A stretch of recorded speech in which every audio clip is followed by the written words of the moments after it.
บัดนี้เป็นครั้งที่ 42 ตรงกับวันที่ 11 มิถุนายน พ.ศ. 2569 ข้าพเจ้า ณ ณ พงษ์ มิตรเมือง รหัส 017 ขอเปล่งวาจาสาธยายพุทธมนต์และสาธยายธรรมถวายเป็นพุทธบูชา ธรรมบูชา สังฆบูชา และเป็นอาจาริยบูชาแด่องค์หลวงปู่ทวดและองค์หลวงปู่ศิลาพระเทพเทวดาเจ้าทั้งหลายโปรดจงมาอนุโมทนาในการสวดสาธยายของพระเจ้านี้ขออนุภาพคุณพระรัตนตรัยครูบาอาจารย์เทพเทวดาทั้งหลายโปรดจงบันดาลให้จิตของพระเจ้าเป็นสมาธิอันควรแก่การสวดสาธยายมนต์ต่อไปอะระหังสัมมาสัมพุทโธภควาพุทธังภควันตังอภิวาเทมิสวากขาโตภควตาธัมโมธัมมังนัมสสามิสุปฏิปันโนภควโตสาวกสังโฆสังฆังนามามิบทสวดชุมนุมเทวดาสมันตาจักขาวเรศวตราคันสตุเทวตาสัทธมังมุนิราชสาสนตุสักขมุขตังสักเคกาเมจารุเปคิริสิกขาลตาเตจันตลิเขวิมานีทีเปรเทจักขาเมตารุวนาคหเนเขหาวทุมิเทเตภูมาจายันตุเทวาชาลาธาลวิสเมยขคันทัตานาคาติจันตาสันเกยามุนิวารวาจานังสาธุเมสุนันตุธรรมสวนากาโลอายัมพันตาธรรมสวนากาโลอายัมพันตาธรรมสวนากาโลอายัมพันตาบทสวดนามกาสิทธิคาถานะโมตัสสะภะคะวะโตอะระหะโตสัมมาสัมพุทธัสสะนะโมตัสสะภะคะวะโตอะระหะโตสัมมาสัมพุทธัสสะนะโมตัสสะภะคะวะโตอะระหะโตสัมมาสัมพุทธัสสะ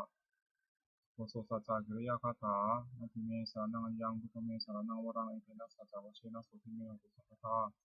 นาทิเมสารนังอัญญังธัมโมเมสารนังวรังเอเตนะสัจจวัชเชนะสุทิเมหุสัพพทา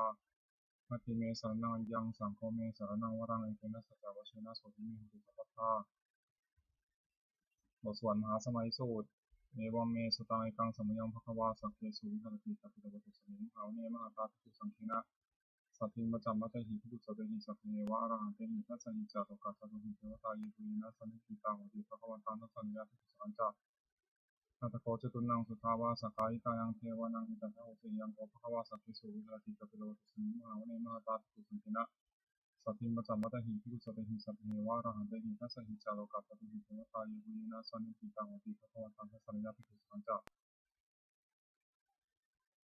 ยานุนามะยปีนะภควาเทนุปัสสังกามายามะปัสสังกามิตวาภควโตสังเกปัสเสกตาภาสายมติ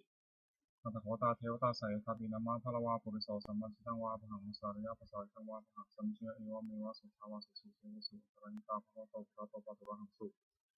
อัตโขตาเทวตาภควันตังอภิวาเทวะเอกามันตังตังสุเอกามันตังทิตาโสเอกาเทวตาภควโตสันติมังตังอภัสสิมาสมิโอปาวานาสุเทวกายาสมาคตาคัตมะอิมังธรรมะสมยังทัพพิจเยวะพระชิตตัสสังติ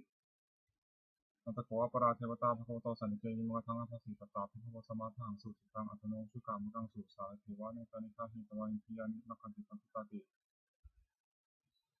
อัตโขอปราเทวตาภควโตสันเกยิมังทังอภัสสิเชตวะคีลังเชตวะบริทังอุทาคีลังโอหัสมเมชาเตจนะติสุทาภิมาลาสักขิมตาสุขันตาสุขินติ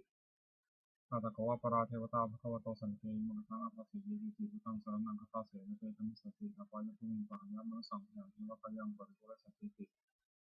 อัตโขภควาภิกขุมะเตสีเยปุเยนะภิกขเวทัสสะสุโลกาภตุติเทวตาสนิทิตาภติตาคตังทัสสะนิยาภิกขุสังฆะ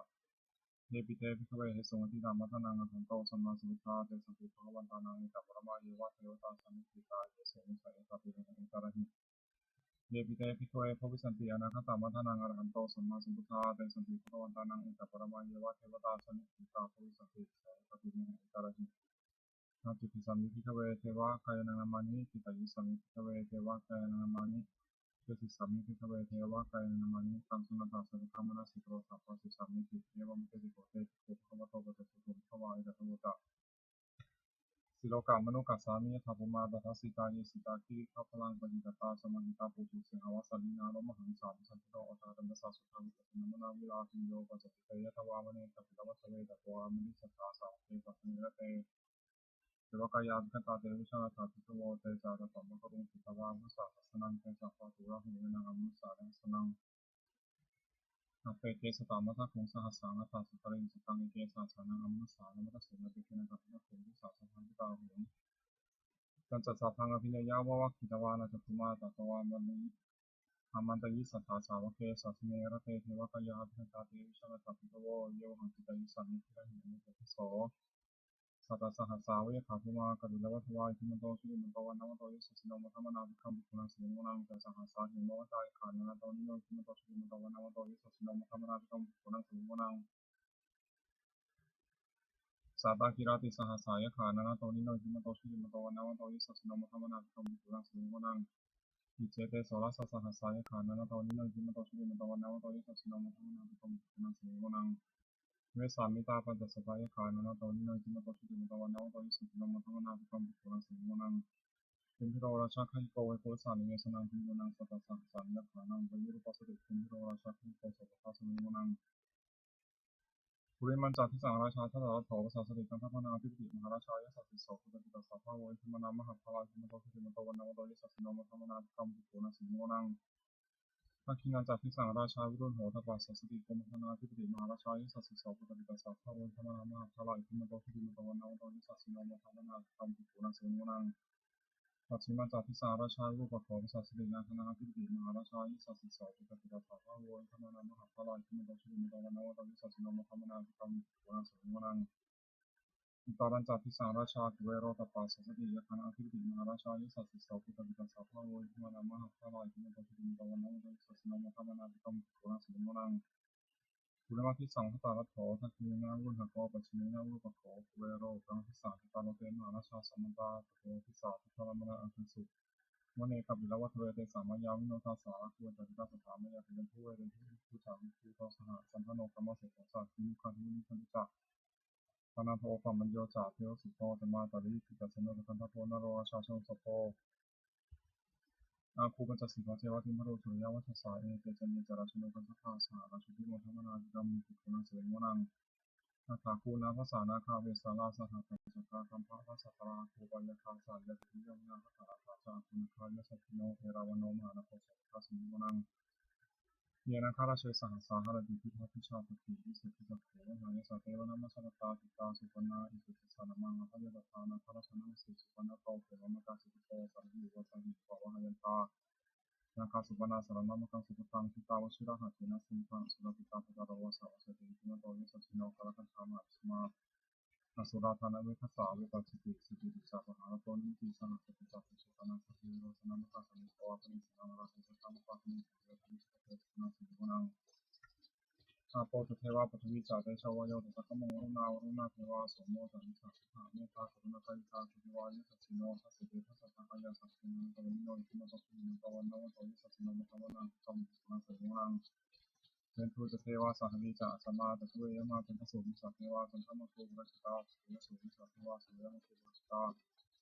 นักขัตานิวะคิดวาภูมิชาวละหะกาวสุนังวะโสสิวาสาวเสโตสักโคบะคาบุรินทโตทัสเสติทัสสะทากายาสัพพินันตวิโนอิทิมันโตชุติมันโตวันนวันโตยิสัสสิโนมัทธวนังอัตตามโมภิกขุนังสัมมิโมนังนาถาภูสาภูเทวาชารามคิสิกาวิวะอริจกาตโรชตาอุมาบุพันทัสสิโนวรุณาสหัตมาจาอัจตาเดนิจกา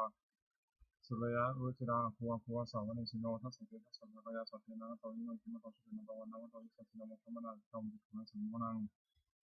สมานามหาสมานามนุสามนุสุตมังกิตาบุรุสิกาภูวะโคมโนบุรุสิกาถาภูหันเทวายุจังหิตวาสิโนปาระคามหาภาระคังคิริวะยิสัสสิโนทัสเสเตทัสสะทากายาสัพเพนะตวิโนอิทิมันโตชุติมันโตวันนวันโตยิสัสสิโนมัทธวนังอัตตามโมภิกขุนังสัมมิโมนังโสกาการุมหารุณาเวทนาสัสสะโอทาตะเกหะปะมุขาคุทิวาวิจักขณาสัทธามตาหะระคตามิสุกาเตเวสสิโนภะนะยังอาคาวุชิโนวิสาทิโสติทัสเสเตทัสสะทากายาสัพเพนะมะตวิโนอิทิมันโตชุติมันโตวันนวันโตยิสัสสิโนมัทธวนังอัตตามโมภิกขุนังสัมมิโมนังเขมิยาตุเสดายามากาตกาจัยสัสสิโนสัมพิตะคานามาสิกขาชุตินามาจาสวานิมานะติโนโตตักขุปะนิตาทัสเสเตทัสสะทากายาสัพเพนะมะตวิโนอิทิมันโตชุติมันโตวันนวันโตยิสัสสิโนมัทธวนังอัตตามโมภิกขุนังสัมมิโมนังสัตเทเตเทวานิกายาสัพเพนะนะตวนิโนนามันวรินะขันชุเยติเยสันสาสหะโพวุฒาสริมติลังโอภรินามโอภาตินามนาสวังนักขิวะตรังนาคังจันทวังสุตาติตังสุธรรมะพระมัตโตจะสุตาอิติมโตสาสานังกุมารโรติโสตัสโสภะสมิโมนังสาสะพระมาโรคานังมาพระมาพิยติโอปโนทิมิตปิสมาตโยอิสัสโสทัสเสตันสิราคุปจิตาวโสติโนเตสันตัมชโตอาคาหาริโตปะริวาริโตเตจัสสัพเพพิเตสินทิเตเวสัพพมะเกมาราเสนาธิกามิปัสสะคณะสัมมันติเอตาคณะตาปันทตาระทินาพุทธมัทโวสมันตาระริวาริถาวังโวมุจิตาโพธินัง อิปัสสะมาสิโนกันแห่เสนาเปสยิปานินาตระมหาตัสสรังกัตวันเพระวังยะถาภวุสตุมิโกสมัยโกสุชิโกสัพพะโสปชปาวติสัพพะโสเสียงเสตติสัพพะมิยาวะวัคคิตวานะสัพพมาตตวามดิสัทธาสาวเกสัสนิเทมาสนาติกันตาเทวิชนะตัตโวเทจาตบะมะกรุงสุตวาพุทธศาสนามิตารัติปะกัมมิสังมัติชินิสัพเพวิสุตตาสังฆามาพิยติตายสัสสิโนมิติสังคุเรนิสาวกาเตชินิปติบทสวดบูชาหลวงปู่ทวดนะโมโพธิสัตว์ตวะคันติมิยะอิติภควานะโมโพธิสัตว์ตวะคันติมิยะอิติภควานะโมโพธิสัตว์ตวะคันติมิยะอิติภควานวากว่าฉบับประชาชนสมเด็จพระมหาสมณเจ้ากรมพระยาวชิรยานวโรรสธรรมนิพากทุกกะหมวดสองทำมีอุการามาก2อย่าง1สติความระลึกได้2สัมปชัญญะความรู้ตัวทำเป็นโลกบาลคือคุ้มครองโลก2อย่าง1สติความละอายแก่ใจ2สภาวะความคืนตัวทำมันทำให้งาม2อย่าง1คติความอดทน2โสตจากความเฉลียวบุคคลหาได้ยาก2อย่าง1บุพการีบุคคลผู้ทำอุปการะก่อน2กตัญญูกตเวทีบุคคลผู้รู้อุปการะที่ท่านทำแล้วและตอบแทน3ติกะคือหมวด3รัตนะ3อย่างพระพุทธ1พระธรรม1พระสงฆ์1ท่านผู้สอนให้ปราชญ์ชุมชนประพฤติชอบด้วยกายวาจาใจด้วยตามพระธรรมวินัยที่ท่านเรียกว่าพระพุทธศาสนาชื่อพระพุทธเจ้า2พระธรรมวินัยที่เป็นคำสั่งสอนของท่านชื่อพระธรรม3หมู่ชนที่ฟังคำสอนของท่านและปฏิบัติชอบตามพระธรรมวินัยชื่อพระสงฆ์คุณของรัตนะ3อย่างพระพุทธเจ้ารู้ชอบด้วยพระองค์เองก่อนแล้วสอนผู้อื่นให้รู้ตามด้วยพระธรรมย่อมรักษาผู้ปฏิบัติให้ตกเป็นที่ชั่วพระสงฆ์ปฏิบัติชอบตามคำสอนของพระพุทธเจ้าแล้วสอนผู้อื่นให้กระทำตามด้วยอาการที่พระพุทธเจ้าทรงสั่งสอน3อย่าง1ทรงสั่งสอนเพื่อจะให้ผู้ฟังรู้ยิ่งเห็นจริงในธรรมที่คุณรู้คนเห็น2ทรงสั่งสอนให้เห็นผู้ฟังอาจตรงตามที่เห็นจริงได้3ทรงสั่งสอนเป็นอุปการคือผู้ปฏิบัติตามย่อมได้ประโยชน์โดยสมควรแก่ความปฏิบัติโอวาทของพระพุทธเจ้า3อย่าง1เว้นจากทุจริตคือประพฤติชั่วด้วยกายวาจาใจ2ประกอบสุจริตคือประพฤติชอบด้วยกายวาจาใจ3ทำใจของตนให้หมดจดจากเครื่องเศร้าหมองใจมีโรคโกรธหลงเป็นต้นทุจริต3อย่าง1ประพฤติชั่วด้วยกายด้วยกายทุจริต2ประพฤติชั่วด้วยวาจาด้วยวจีทุจริต3ประพฤติชั่วด้วยใจด้วยมโนทุจริตกายทุจริต3อย่างฆ่าสัตว์1ละช่อ1ประพฤติผิดในกาม1วจีทุจริต4อย่างพูดเท็จ1พูดส่อเสียด1พูดคำหยาบ1พูดเพ้อเจ้อ1มโนทุจริต3อย่างโลภอยากได้ของเขา1ปฏิบัติตรงร้ายเขา1เห็นผิดจากกองทำ1ทุจริต3อย่างนี้เป็นผิดไม่ควรทำผลละเสียสุจริต3อย่าง1ประพฤติชอบด้วยกายวะประพฤติชอบด้วยกายด้วยกายสุจริต2ประพฤติชอบด้วยวาจาด้วยวจีสุจริต3ประพฤติชอบด้วยใจด้วยมโนสุจริตกายสุจริต3อย่างเว้นจากฆ่าสัตว์1เว้นจากลักทรัพย์1เว้นจากประพฤติผิดในกาม1วจีสุจริต4อย่างเว้นจากพูดเท็จ1เว้นจากพูดส่อเสียด1เว้นจากพูดคำหยาบ1เว้นจากพูดเพ้อเจ้อ1มโนสุจริต3อย่างไม่โลภอยากได้ของเขา1ไม่ปฏิบัติปองร้ายเขา1เห็นผิดจากกองทำ1สุจริต3อย่างไม่ได้ผิดควรทำควรประพฤติอกุศลมูล3อย่างเรื่องงานของอกุศลและกุศลมูลมี3อย่างคือโลภะอยากได้1โทสะคิดว่าทุกสารพัดของ1โมหะหลงไม่จริง1เมื่อกุศลมูลเหล่านี้โลภะโทสะโมหะก็ดี1แล้วอกุศลอื่นที่เกิดขึ้นก็เกิดขึ้นที่เกิดแล้วก็เจริญมากขึ้นในพระเสียกุศลมูล3อย่างเรื่องงานของกุศลและกุศลมูลมี3อย่างคืออโลภะไม่อยากได้1โทสะไม่คิดว่าทุกสารพัดของ1โมหะไม่หลง1ถ้ากุศลมูลเหล่านี้อโลภะโทสะโมหะก็ดีแล้วกุศลอื่นที่เกิดขึ้นก็เกิดขึ้นที่เกิดแล้วก็เจริญมากขึ้นถึงนั้นคนให้เกิดในสันดานสัพพุริสบัญญัติคือข้อที่สัตบุรุษตั้งไว้3อย่าง1การสละสิ่งของตนเพื่อเป็นประโยชน์แก่ผู้อื่น2ความชาติบวชเป็นไว้เนื่องจากการเสียกันและกัน3มาตาปิตุอุปทานปฏิบัติมารดาบิดาของตนที่สุดอปันนกาปฏิบัติคือปฏิบัติมิติ3อย่าง1คือสังวรสัมโมวิสี6คือตาหูจมูกลิ้นกายใจไม่ให้มีร้ายในเวลาที่รู้ความเสียลมถึงลดต้องมุตตาทุกธรรมรมในใจ2โภชเนมัตตัญญิการู้จักประมาณในการกินอาหารแต่พอสมควรไม่มากไม่น้อย3ชาคริยันโยกประกอบความเพียรเพื่อจะชำระใจให้หมดจดไม่เห็นจะน้อยมากนักบุญกริยาวัตถุ3อย่างสิ่งเป็นที่ตั้งแห่งการบำเพ็ญบุญเรียกบุญกริยาวัตถุโดยย่อมี3อย่าง1อนามัยบุญสำเร็จด้วยการบริจาคทาน2ศีลอนามัยบุญสำเร็จด้วยการรักษาศีล3ภาวนาไมยบุญสำเร็จด้วยการเจริญภาวนา3มรรยลักษณะ3อย่างลักษณะที่เสมอกันแก่สังขารทั้งปวงเรียกว่า3มรรยลักษณะไตรลักษณ์เขาเรียกแตกเป็น3อย่าง1อนิจจตาความเป็นของไม่เที่ยง2ทุกขตาความเป็นทุกข์3อนัตตาความเป็นของไม่ใช่ตนจตุกะคือหมวด4วุฒิคือธรรมเป็นเครื่องเจริญ4อย่าง1สัพพุริสังเสวะพบท่านผู้ประพฤติชอบด้วยกายวาจาใจที่เรียกว่าสัตตบุรุษ2สัทธรรมสวนะฟังคำสั่งสอนของท่านโดยเคารพ3โยนิโสมนสิการถูกต้องให้รู้จักสิ่งดีชั่วโดยอุบายที่ชอบ4ธรรมานุธรรมปฏิปติ ประพฤติธรรมสมควรแก่ธรรมซึ่งได้กล่าวเห็นแล้วจากสี่หนึ่งปฏิบัติปัติสาวสัตว์อยู่ในประเภทอันสมควรสองสัพพะริโสปัสสยะครบสัตตบุรุษสามอัตตสมาปณิทิตั้งความไม่ชอบสี่อุเทกตัตมิตาความเป็นผู้ได้ทำความดีในการก่อนทำสี่อย่างนี้หยุดรอลดนำสู่ความเจริญอคติสี่หนึ่งนับมีเพราะรักใคร่การเล่นฉันทะคติสองนับมีเพราะไม่ชอบการเล่นโทสะคติสามนับมีเพราะเขาเล่นโมหะคติสี่นับมีเพราะโทและพยาคติคติสี่ประการนี้ไม่ควรประพฤติอันตรายของภิกษุสามเณรผู้บวชใหม่สี่อย่างหนึ่งอดทนต่อคำสอนไม่ได้คือเบื่อต่อคำสั่งสอนที่เกิดทำตามสองเป็นคนเห็นแก่ปากแก่ท้องทำความอยากอดอยากไม่ได้สามเพื่อคนทำคุณพยายามอยากได้สิ่งนี้ขึ้นไปสี่รักผู้หญิงภิกษุสามเณรผู้หวังความเจริญแต่ตนควรระวังอย่าให้อันตรายสี่อย่างนี้มีได้ประทานคือความเพียรสี่อย่างหนึ่งสั่งวรประทานคือระวังไม่ให้บาปเกิดขึ้นในสันดานสองปหานประทานเป็นระบาดที่จะพยาสามภาวนาประทานเพื่อให้กุศลเกิดขึ้นในสันดานสี่อนุรักษณาประทานที่รักษากุศลแล้วไม่เสื่อมความเพียรสี่อย่างนี้เป็นความเป็นชอบผลประกอบที่มีในตนอธิฐานธรรมคือธรรมที่ควรตั้งไว้ในใจสี่อย่างปัญญารับรู้สิ่งควรรู้สองสัจจะความจริงใจคือพูดสิ่งใดก็ให้ได้จริงสามจาระสละสิ่งที่เป็นข้าศึกแก่ความจริงใจสี่อุปสมะสงบใจจากสิ่งที่เป็นข้าศึกแก่ความสงบอิทธิบาทคือคุณเครื่องให้สำเร็จความประสงค์สี่อย่างหนึ่งฉันทะพอใจรักใคร่ในสิ่งนั้นสองอนุญาตที่ประกอบสิ่งนั้นสามจิตตาเอาใจฝักใฝ่ในสิ่งนั้นไม่วางทุกข์สี่ที่มังสามัคคีต้องพิจารณาเหตุผลในสิ่งนั้นคุณสี่อย่างนี้มีบริบูรณ์แล้วอาจใช้นำบุคคลให้ถึงสิ่งที่ต้องประสงค์ซึ่งไม่เหลือวิสัยควรทำความไม่ประมาทในที่สี่สถานหนึ่งในการละกายทุจริตพุทธกายสุจริตสองในการละวจีทุจริตพุทธวจีสุจริตสามในการละมโนทุจริตพุทธมโนทุจริตสี่ในการละความเห็นผิดทางคนไม่ถูกอย่างหนึ่งระวังใจไม่ให้กำหนัดในอารมณ์เป็นที่ตั้งในความกำหนัดสองระวังใจไม่ให้ขัดเคืองในอารมณ์เป็นที่ตั้งในความขัดเคืองสามระวังใจไม่ให้หลงในอารมณ์เป็นที่ตั้งในความหลงสี่ระวังใจไม่ให้มัวเมาในอารมณ์เป็นที่ตั้งในความมัวเมาปาริสุทธิศีลสี่หนึ่งปาฏิโมกขสังวรสำรวมในพระปฏิโมกข์เป็นข้อที่พระพุทธเจ้าห้ามทำตามข้อที่พระองค์อนุญาตสองอินทรียสังวรสำรวมในศีลหกคือตาหูจมูกลิ้นกายใจไม่ให้มียินร้ายในเวลารู้ความสุขความทุกข์ลดความปวดหัวรู้ธรรมอารมณ์ด้วยใจสามอาชีวะบริสุทธิเลี้ยงชีวิตโดยทางที่ชอบไม่หลอกลวงเขาเลี้ยงชีวิตสี่ปัจจัยปัจจัยขณะพิจารณาเสียก่อนถึงบริโภคปัจจัยสี่คือจีวรมีทั้งบาทแต่ลักษณะและเป็นสัตว์ในบริโภคด้วยปัญหาอารักขกรรมฐานสี่หนึ่งพุทธานุสติไว้ถึงคุณพระพุทธเจ้าที่มีในพระองค์และทรงพระคุณแก่ผู้อื่นสองเมตตาแผ่คือจิตที่จะให้สัตว์ทั้งปวงประสบพ้นหน้าสองสุภาพพิจารณาร่างกายตนและผู้อื่นให้เห็นเป็นไม่งา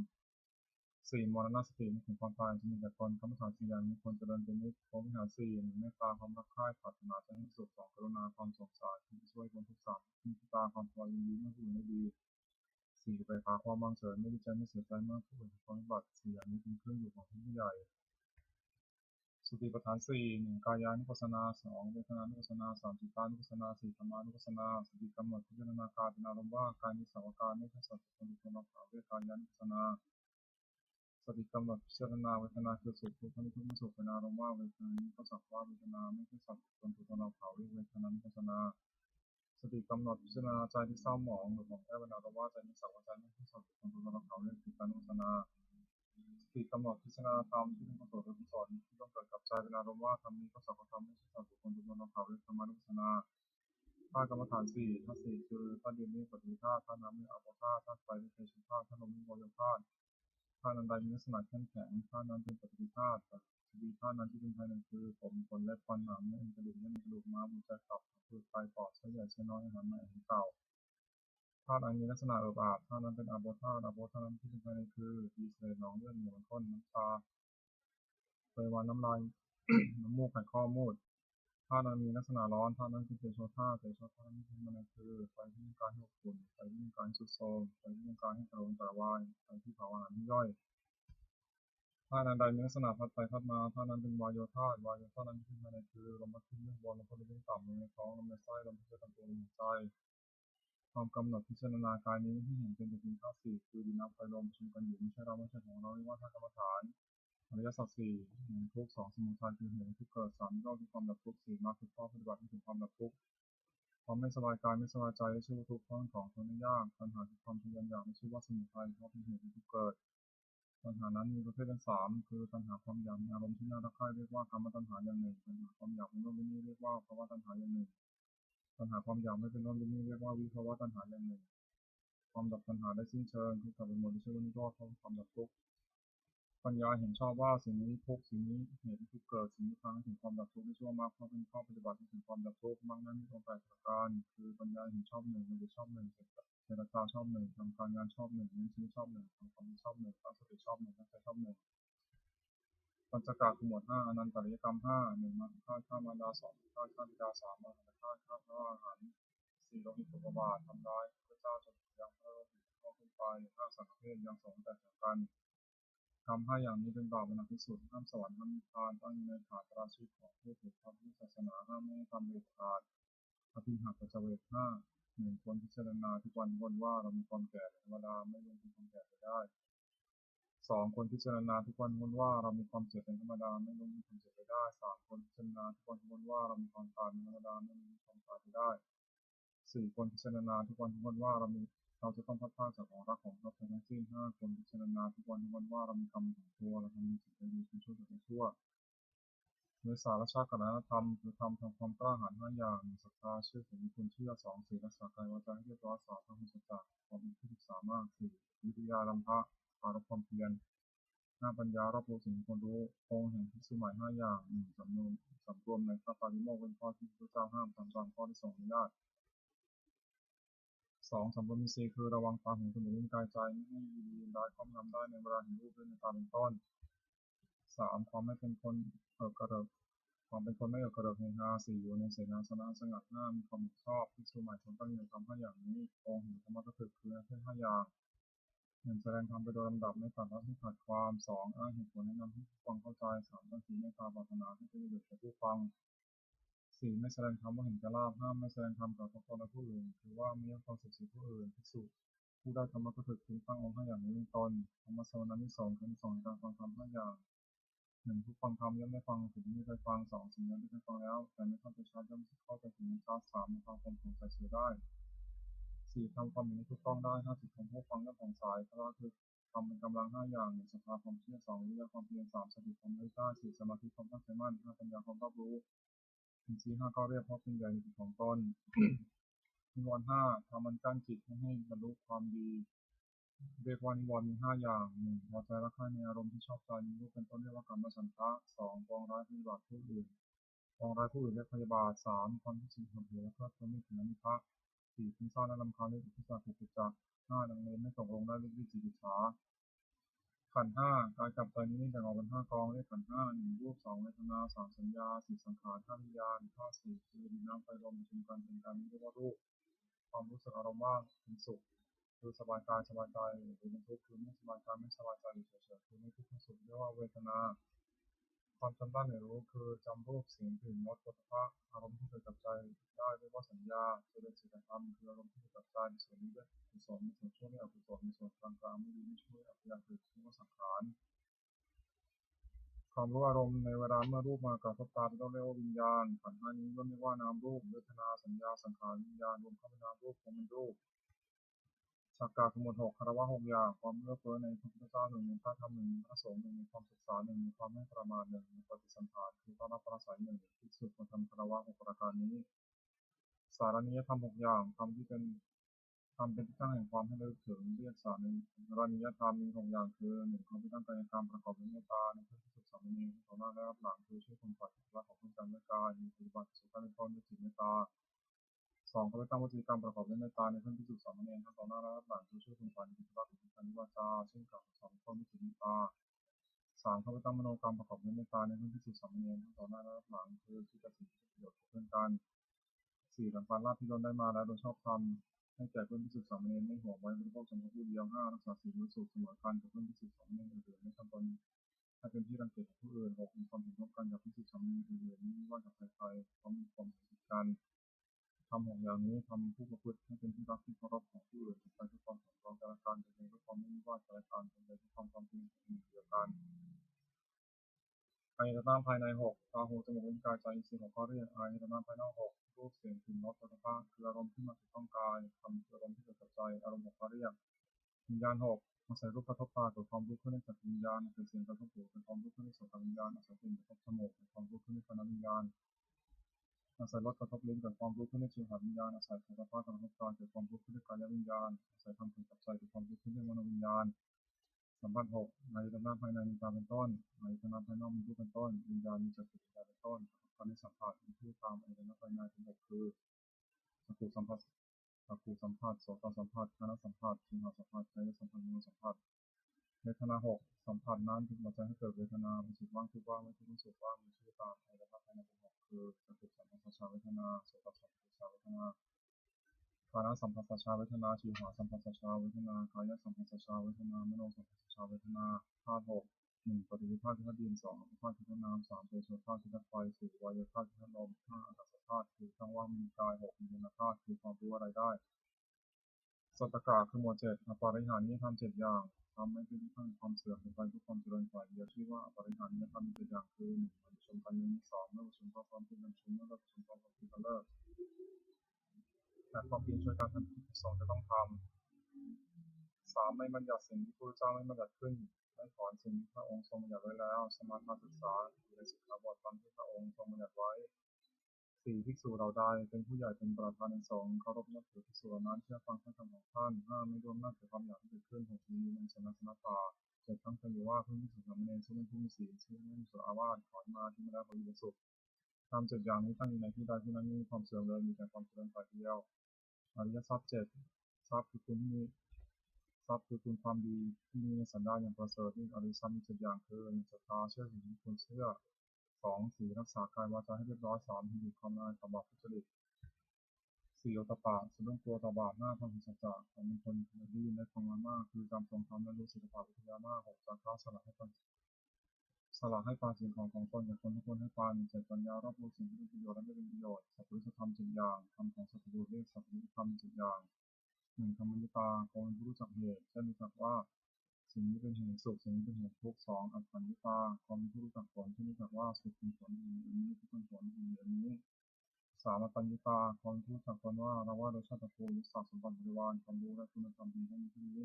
และประพฤติตนที่สมควรแก่ที่เป็นอย่างไรสี่มัตตัญญุตาคนผู้รู้จักประมาณในการแสวงหาเครื่องชีวิตแต่โดยการที่ชอบและรู้จักประมาณในการบริโภคแต่พอควรห้าการณิตาคนรู้จักการเวลาสมควรในอันประกอบกิจนั้นหกปริสันติตาความเป็นผู้รู้จักปราชุมชนและจริยาที่ต้องประพฤติต่อปราชุมชนนั้นๆว่าเหมือนนี้เมื่อเข้าไปหาจะต้องทำกริยาอย่างนี้จะต้องพูดอย่างนี้เป็นต้นเจ็ดบุคลาปรปรณิตาคนผู้รู้จักด้วยบุคคลว่าผู้นี้เป็นคนมีคนพบผู้นี้เป็นคนไม่ดีเป็นคนพบเป็นต้นสัพพุริสธรรมมีเจ็ดอย่างหนึ่งสัตตบุรุษประกอบด้วยธรรมเจ็ดประการคือมีศรัทธามีความละอายต่อบาปมีความกลัวต่อบาปเป็นคนไม่มีฟังมากเป็นคนมีความเพียรเป็นคนมีสติมั่นคงเป็นคนมีปัญญาสองจะปรึกษาสิ่งใดกับใครๆก็ไม่ปรึกษาเพื่อจะบิดเบือนตนและผู้อื่นสามจะคิดสิ่งใดก็ไม่คิดเพื่อบิดเบือนตนและผู้อื่นสี่จะพูดสิ่งใดก็ไม่พูดเพื่อบิดเบือนตนและผู้อื่นห้าจะทำสิ่งใดก็ไม่ทำเพื่อจะบิดเบือนตนและผู้อื่นหกความผิดชอบว่าทำดีดีช่วยชอบต้นเจ็ดให้ทานโดยเคารพคือเลือกเฟ้อแก่ของที่ตัวให้และผู้รับทานนั้นไม่ทำการทิ้งเสียเพราะชงเจ็ดหนึ่งสติความรู้ได้สองธรรมะวิทยาความสองธรรมสามวิทยาความเพียรสี่คือจิตความอิ่มใจห้าปัสสติความสงบใจและอารมณ์หกสมาธิความตั้งใจมั่นเจ็ดเกิดขาความวางเฉยเลือกตามประเภทว่าสติสัมโพชฌงค์ไปโดยลำดับจนถึงที่เป็นขาสัมโพชฌงค์อัตถกะขมวดแปดโลกธรรมแปดทำที่ครอบงำสัตว์โลกอยู่และสัตว์โลกย่อมเป็นไปตามฉะนั้นเรียกว่าโลกธรรมนั้นมีแปดอย่างคือนิราบหนึ่งนิราบหนึ่งยศหนึ่งยศหนึ่งนิพพานหนึ่งเสริญหนึ่งสุขหนึ่งทุกหนึ่งในโลกธรรมแปดประการนี้อย่างหนึ่งเกิดขึ้นควรพิจารณาว่าสิ่งนี้เกิดขึ้นแล้วแก่เราก็แต่ว่ามันไม่เที่ยงมันทุกข์มีความแปรปรวนเป็นธรรมดาเรารู้ตามที่เป็นจริงอย่างมันครอบงำจิตได้คืออย่าดีในส่วนที่ปรารถนาอย่าร้ายในส่วนที่ไม่ปรารถนาลักษณะตัดสินธรรมวินัยแปดประการกำหนดใดเป็นไปด้วยความกำหนดย้อมใจหนึ่งเป็นไปด้วยความประกอบทุกหนึ่งเป็นไปด้วยความสะสมความเจริญหนึ่งเป็นไปด้วยความอย่างใดหนึ่งเป็นไปด้วยความไม่สันโดษมีด้วยของมีอยู่คือนี้และอย่างนี้นั่นหนึ่งเป็นไปด้วยความทุกข์คือด้วยหมู่คณะหนึ่งเป็นไปด้วยความผิดพลาดหนึ่งเป็นไปด้วยความยุ่งยากหนึ่งทำเหล่านี้พึงรู้ว่าไม่ใช่ธรรมไม่ใช่วินัยไม่ใช่คำสอนของพระศาสดาทำเหล่าใดเป็นไปด้วยความพากำหนัดหนึ่งเป็นไปด้วยความปราศจากทุกหนึ่งเป็นไปด้วยความไม่สะสมความเจริญหนึ่งเป็นไปด้วยความอย่างน้อยหนึ่งเป็นไปด้วยความสะดวกดีด้วยของมีอยู่หนึ่งเป็นไปด้วยความสง่าจากโมหนึ่งเป็นไปด้วยความเพียรหนึ่งเป็นไปด้วยความเรียบง่ายหนึ่งทำเหล่านี้คือว่าเป็นธรรมเป็นวินัยเป็นคำสั่งสอนของพระศาสดามรรคมีองค์แปดหนึ่งสัมมาทิฏฐิปัญญาเห็นชอบคือเห็นอริยสัจสี่สองสัมมาสังกัปปะดำริชอบคือดำริต่อประการหนึ่งดำริในอันไม่พิบัติหนึ่งดำริในอันไม่หยุดเลยหนึ่งสามสัมมาวาจาเจรจาชอบคือเว้นจากวจีทุจริตสี่ สัมมากรรมตะทำการงานชอบคือเว้นจากกายทุจริต3 5สัมมาชีวะเลี้ยงชีวิตชอบคือเว้นจากความมีชีวิตโดยคนที่ผิด6สัมมาวิยามะเพียรชอบคือเพียรในที่สิ่งสถาน7สัมมาสติระลึกชอบคือระลึกในสติปัฏฐานทั้ง4 8สัมมาสมาธิตั้งใจชอบคือเจริญพรทั้ง4ในองค์มรรคทั้ง8นั้นเห็นชอบดูดีชอบสงเคราะห์เข้าในปัญญาสิกขาวัจชอบการงานชอบเลี้ยงชีพชอบสงเคราะห์เข้าในศีลสิกขาเพียรชอบระลึกชอบตั้งใจชอบสงเคราะห์เข้าในจิตสิกขานวากาคือหมวด9มาลาคือหมวดถึง9อย่างโปรด1วัตถุเป็นคุณท่าน1นิสยา1กรณี1มายา1มังคุริผู้กด1ความปรารถนาละมุ1ผิด1ทัศกาคือหมวด10กุศลกรรมบท10จัดเป็นกายกรรมคือทำด้วยกาย3อย่างปานาติบาตทำชี้สัตว์ตกล่วงคือฆ่าสัตว์2อธินาทานเกี่ยวกับสิ่งของที่จะถอนไม่ได้ให้ด้วยกันคือว3กรรมมีชิงชาการคือกิจกรรม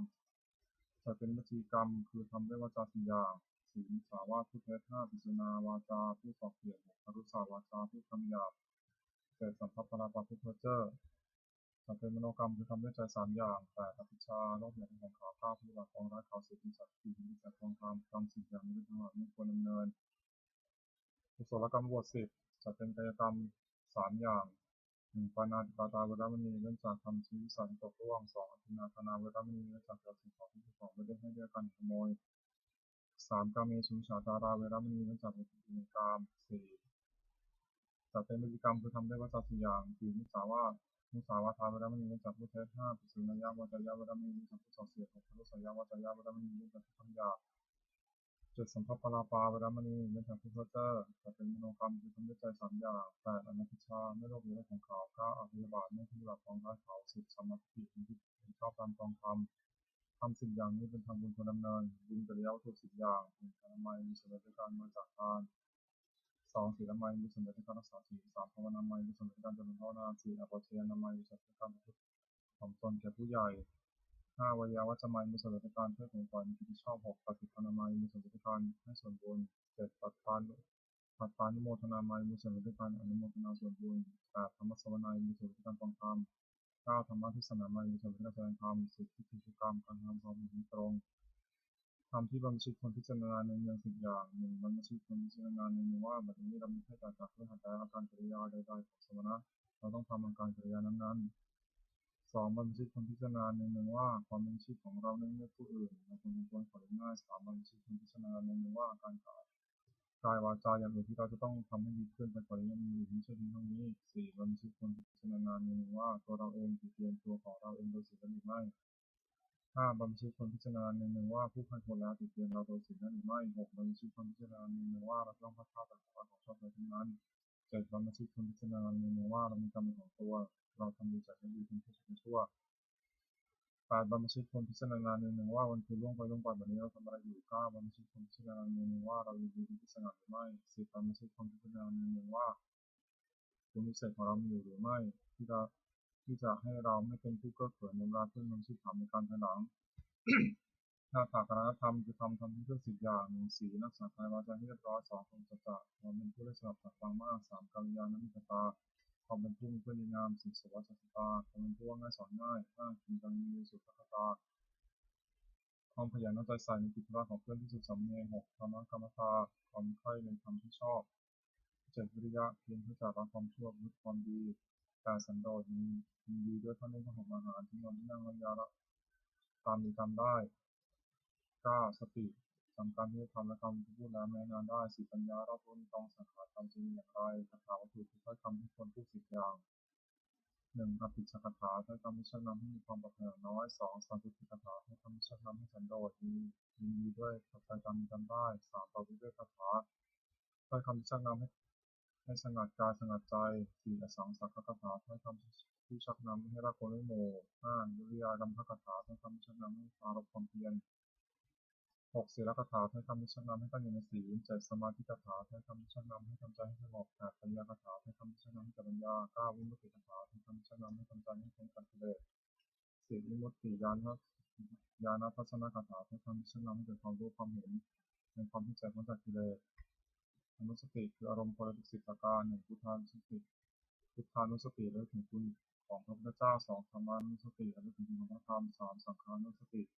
ระลึกถึงคุณของพระสงฆ์4ศีลานุสติระลึกถึงศีลของตน5จาคานุสติระลึกถึงทานที่ตนมีสักแล้ว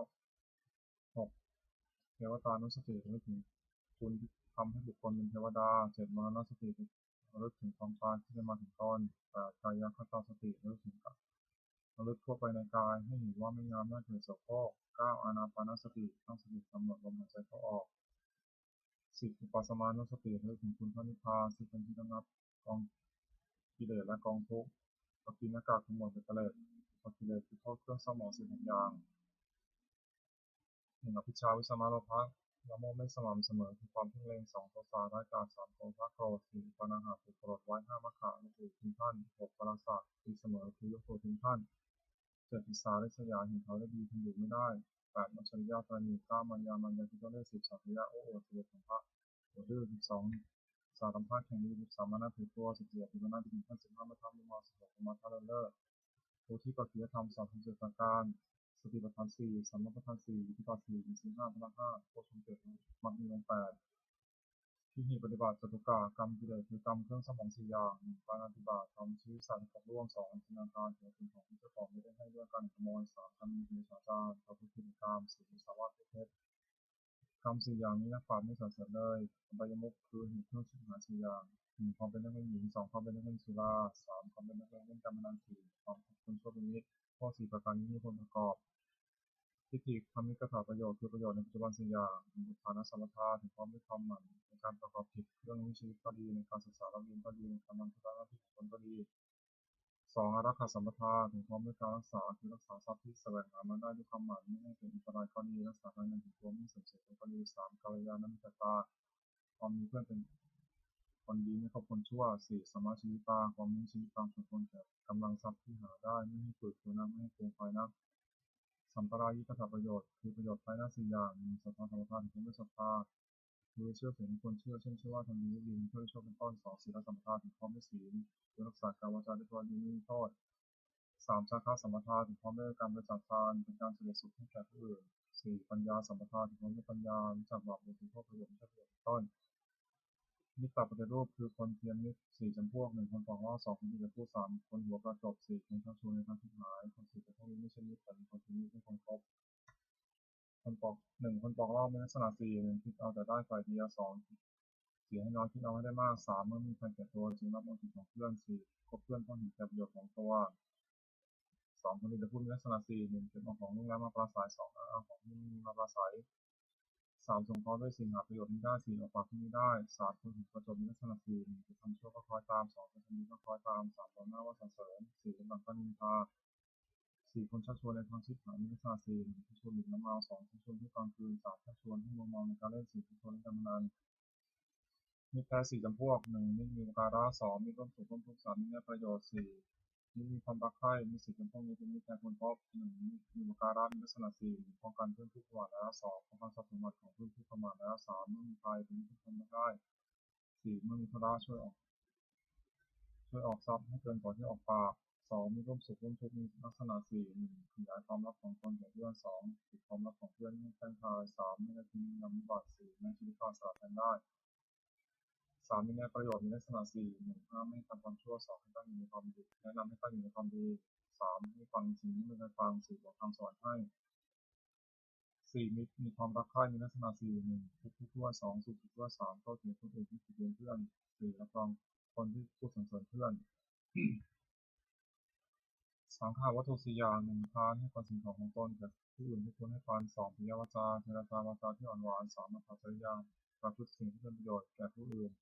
4. สมานัตตาความเป็นคนมีตนเสมอไม่ถือตัวคุณทั้ง 4 อย่างนี้เป็นเครื่องที่เหนือใจของผู้อื่นไว้ได้สุขของคฤหัสถ์4 อย่าง 1. สุขเกิดจากความมีทรัพย์ 2. สุขเกิดจากการจ่ายทรัพย์บริโภค 3. สุขเกิดจากความไม่ทำหนี้ 4. สุขเกิดแต่ประกอบการงานที่ปราศจากโทษความปรารถนาของบุคคลในโลกที่สมหมายด้วยยาก 4 อย่าง 1. ขอสมบัติจงเกิดมีแก่เราโดยทางที่ชอบ 2. ขอยศจงเกิดมีแก่เรากับญาติพวกพ้อง 3. ขอเราจงรักษาอายุยืนนาน 4. เมื่อสิ้นชีพแล้วขอเราจงเป็นบังเกิดในสวรรค์ทำเป็นเหตุให้สมหมายมีอยู่ 4 อย่าง 1. ศรัทธาสัมปทาถึงความด้วยศรัทธา 2. ศีลสัมปทาถึงความด้วยศีล 3. จาคะสัมปทาถึงความด้วยบริจาคทาน 4. ปัญญาสัมปทาถึงความด้วยปัญญาตระกูลนั้นมั่งคั่งจะตั้งอยู่นานไม่ได้เพราะสมบัติ 4. 1. ไม่แสวงหาพัสดุที่หายแล้ว 2. ไม่บูรณะพัสดุที่ค้ำค่า 3. ไม่รู้จักประมาณในการบริโภคสมบัติ 4. ตั้งสติโดยประพฤติศีลให้เป็น แม่เรือนพ่อเรือนผู้หวังจะดำรงตระกูลคงยศสถานสี่ประการนี้เสียคำของคารวะสี่หนึ่งสัจจะความสัตย์ซื่อแก่การสองธรรมะรู้จักความผิดของตนสามคันธีอดทนสี่จะค้าสละให้กับสิ่งของตนบุคคลคนให้ปันปัญจกะประโยชน์เกิดแต่การถือพกทรัพย์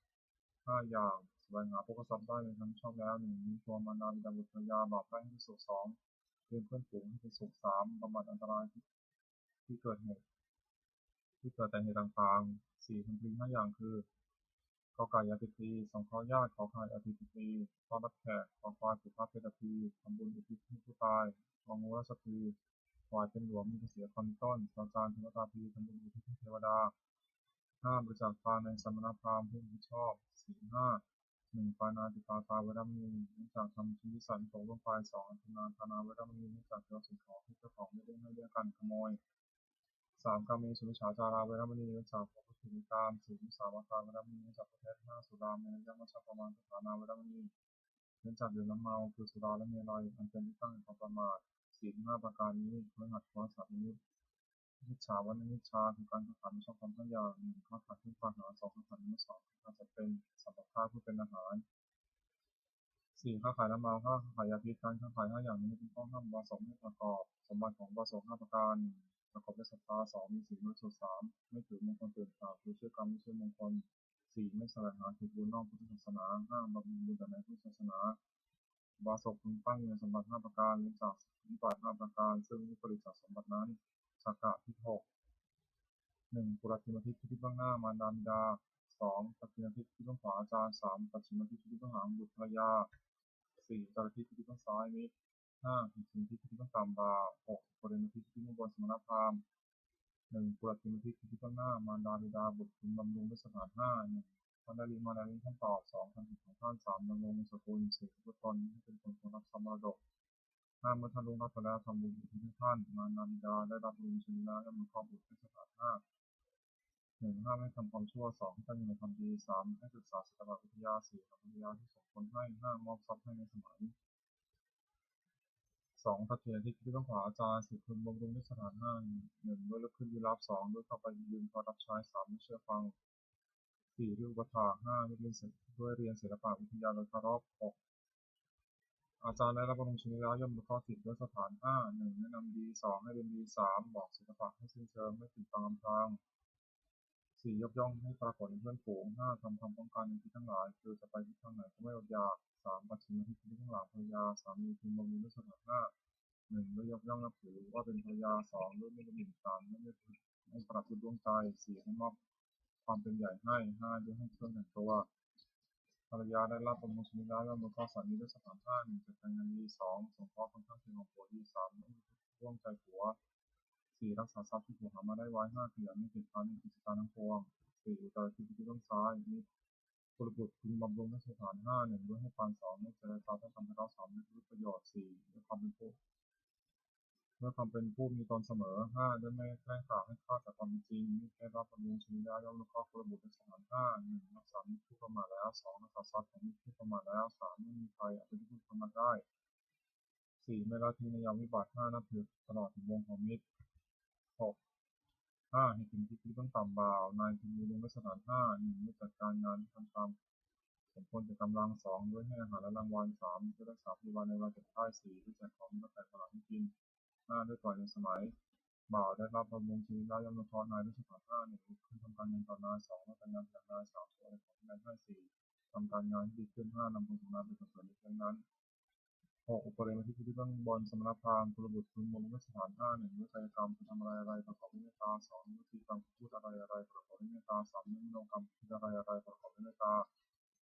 สี่ด้วยความเป็นผู้ไม่ผิดประตูคือไม่ได้ห้ามเข้าบ้านเรือนห้าไม่ให้อนุสทานสมณพราหมณ์ได้รับผลมีชีวิตแล้วว่านุเคราะห์กุลบุตรสถานหกหนึ่งห้าไม่กระทำความชั่วสองให้ตั้งอยู่ในความดีสามอนุเคราะห์มีน้ำใจงามสี่ไม่ได้ฟังสี่ไม่เคยฟังห้าทำสิ่งที่เคยฟังแล้วไม่แจกหกบอกฟังสวรรค์ให้อบายมุขคือเหตุขั้นสุดท้ายหกหนึ่งดื่มน้ำเมาสองให้การเตือนสาวที่ดูเล่นสี่เป็นการพนันห้าควบคุมช่วงนี้หกติดการทำการงานหนึ่งดื่มน้ำมันเพื่อหกหนึ่งเสียทรัพย์สองก่อการทะเลาะวิวาทสามเกิดโรคสี่ต้องติดเตียงห้าไม่รู้จักอายหกพรกำลังปัญญาสองเที่ยวกลางคืนมีโทษหกหนึ่งชื่อว่าไม่รักษาตัวสองชื่อว่าไม่รักษาลูกเมียสามชื่อว่าไม่รักษาทรัพย์สมบัติสี่เป็นที่ระแวงของคนทั้งหลายห้าไม่ถูกเสียความหกในรับความหวังมาก 3. ที่ดูการเล่นมีโทษตามวัตถุที่ดู 6. 1. รับที่ไหนที่นั่น 2. ขับร้องที่ไหนที่นั่น 3. 4. ต่อที่ไหนที่นั่น 4. เสียภาษีที่นั่น 5. เพลงที่ไหนที่นั่น 6. เสือเทินที่ไหนที่นั่น 4. เล่นการพนันมีโทษ 6. 1. เมื่อชนะย่อมเป่าเวร 2. เมื่อแพ้ย่อมเสียทรัพย์ที่เสียไป 3. ทรัพย์ย่อมชิบหาย 4. ไม่มีใครเชื่อถือถ้อยคำ 5. เป็นที่หนึ่งประมาทของเพื่อน 6. ไม่มีใครประสงค์จะแต่งงานด้วย 5. คบคนชั่วเป็นมิตรมีโทษตามบุคคลที่คบ 6. 1. นำให้เป็นนักเลงการพนัน 2. นำให้เป็นนักเลงเจ้าชู้ 3. นำให้เป็นนักเลงเหล้า 4. นำให้เป็นคนลวงเขาเป็นของปลอม 5. นำให้เป็นคนลวงเขาซึ่งหน้า 6. นำให้เป็นคนหัวไม้ 6. เกียรติค้านทำการงานมีโทษ 6. 1. ไม่ให้ว่าหนานักทำการงาน 2. ไม่ให้ว่าร้อนนักทำการงาน 3. ไม่ให้ว่าเวลาอยู่แล้วทำการงาน 4. ไม่ให้ว่ายังใช้อยู่แล้วทำการงาน 5. ไม่ให้ว่าเห็นแล้วทำการงาน 6. ไม่ให้ว่ากระหายแล้วทำการงานผู้คาดหวังความเจริญด้วยโภคทรัพย์พึงเว้นเหตุเครื่องชิบหาย 6 ประการนี้เสีย ปฏิฆาคาถา ยาเทวตาสันติวิหาราวาสินีถูกเวทะเลพุทธิทะเลแต่หญิงตาธรรมะทะเลนาโหตุชตาสดถึงกรณีพระวิหารมันทะเลเทราจมัชชานวกาสันติโทสารามิกาธนาปฏิวาสกาธรรมาจนิสานิธรรมาติสราสัพพานุพุทธาสุตาพุทธเตชนาภูชายิวิจาทัสสัมภวาสังเสนชาตาทวปปาริกานิยานิการสมุรังปฏิเตสัพพิทิทัสสะโกตุสังยังชาตุจิรังสตังธโมธวัฒนาตุคลาสังโฆตุสมควาไทยจัยิตายิกะนิรักตุสัมโมสัพพิธรรมจันโนทิสัพพมิยมาธรรมิยะและปวิทิเตสันนาหงตุสัพพิปานิโนพระสัสเนสัมมาทารังพระสันโตกาเลเทโวโตสตุวุฒิภวนะวุฒิภวยะสัตตังสมิทามิตุมิหนิมาตาปิดาจัตชังตังรักติตุกังวังธมินาชโนชังรักตุสัพพะเทวตาอุโยชนะคาถาสุขปตาจินิคาพิยาตาจินิพยาสุขปตาจินิสกังหงตุสัพพิปินานิโนเอตาวตาจันทิสัพพตังมิยะสัพพตังสัพเพเทวานุโมทโตสัพพะสัมปติสิทธิยาทานังพุทโตสัพพยะสิรังรักตุสัพพะภาวนาพิยาตาโหตุพัสดุเทวตาคาถาสุมังคลคาถาโหตุสัพพังสุมังคลังรักตุสัพพเทวตาสัพพิสันตุนะโสติมุตุญญาตรังโหตุสัพพังสุมังคลังรักตุสัพพเทวตาสัพพะมานุภเวนะโสติมุตุญญาตรังโหตุสัพพังสุมังคลังรักตุสัพพเทวตาสัพพะสังฆานุภเวนะโสติมุตุญญาตรังสัพเพพุทธาพระปตาปเจกนันเดียมพลังอหันตันจัตเตชนะรักขมธรรมสวโสสัพเพพุทธาพระปตาปเจกนันเดียมพลังอหันตันจัตเตชนะรักขมธรรมสวโสสัพเพพุทธาพระปตาปเจกนันเดียมพลังอหันตันจัตเตชนะรักขมธรรมสวโสสัพเพพุทธาพระปตาปเจกนันเดียมพลังอหันตันจัตเตชนะรักขมธรรมสวโสสัพเพพุทธาพระปตาปเจกนันเดียมพลังอหันตันจัตเตชนะรักขมธรรมสวโสสัพเพพุทธาพระปตาปเจกนันเดียมพลังอหันตันจัตเตชนะรักขมธรรมสวโสสัพเพพุทธาพระปตาปเจกนันเดียมพลังอหันตันจัตเตชนะรักขมธรรมสวโสสัพเพพุทธาพระปตาปเจกนันเดียมพลังอหันตันจัตเตชนะรักขมธรรมสวโสสัพเพพุทธาพระปตาปเจกนันเดียมพลังอหันตันจัตเตชนะรักขมธรรมสวโสบทแผ่เมตตาให้ตนเองหังสุขิโตโหมิขอให้ข้าพเจ้ามีความสุขหังนิพุทโธโหมิขอให้ข้าพเจ้าปราศจากความทุกข์หังเวโตโหมิขอให้ข้าพเจ้าปราศจากเวรหังปัจจลโชโหมิขอให้ข้าพเจ้าปราศจากอุปสรรคทั้งปวงสุขีและนังปัญหารามิขอให้ข้าพเจ้ามีความสุขกายสุขใจรักษากายวาจาใจให้พ้นจากทุกข์ภัยทั้งปวงเถิดบทสวดแผ่เมตตาสรรพสัตว์ทั้งหลายสัพพิสัตตาสัตว์ทั้งหลายที่มีที่สุดเกิดตาที่ตั้งอยู่ในเส้นหาวัฏฏะถูกทุกข์สุขเถิดอย่าได้มีเวรตายกันเลยสัพพยาประชาของทุกข์สุขเถิดอย่าได้มีสิ่งกันเลยมีทางของทุกข์สุขเถิดอย่าได้มีความทุกข์กายสุขใจเลยสิ่งที่นังมรณะตุจงมีความสุขกายสุขใจรักษาตนให้พ้นจากทุกข์นั้นสิ้นเชิงบทแผ่เมตตาอุทิศอภิสตาสัพพะตัวเราสุขชีวิโนขอสัตว์ทั้งหลายอย่าได้มีเวรจากกันและกันเลยจงที่ดำรงที่อยู่สุขที่มั่วเถิดตังมียังพลังมังยังสติปัญญาพุทธเตขอสัตว์ทั้งหลายจงได้สวยสมบูรณ์ที่พระเจ้าได้เป็นด้วยกายวาจาใจและนั้นเถิดขอให้ทรงแห่งผลบุญกุศลนี้จงเป็นสัพพะสิริมงคลแก่ข้าพเจ้าครับข้าขอพระจากทุกโศกโรคภัยอันตรายทั้งปวงที่มีแหล่งรายได้สุจริตมั่นคงเป็นสมาชิกชอบธรรมเพราะให้มีหมดอย่างยากจนขอจะได้มีแก่พระเจ้าขอให้พระเจ้ามีสมาธิตั้งมั่นในพระธรรมคำสอนองค์พระสัมมาสัมพุทธเจ้าดำรงอยู่ในความดีงามตลอดกาลนานทางประเทศเทวดาทั้งหลายผู้ได้อนุโมทนาสาธุการในบริษัทนี้โปรดกิจประสาทพรน้อมส่งท่องมีมงคลสิริวัฒนมงคลของพระฤาษีมวลมหายาณกุศลารวมถึงวัฒนมงคลทุกคนศักดิ์สิทธิ์เมื่อจะสร้างขึ้นเมื่อถึงได้พุทธานุภาพเทวานุภาพและวิทยานุภาพศักดิ์สิทธิ์มงคลนั้นสิริมงคลที่ครอบครองในบูชาทุกประการเทอญ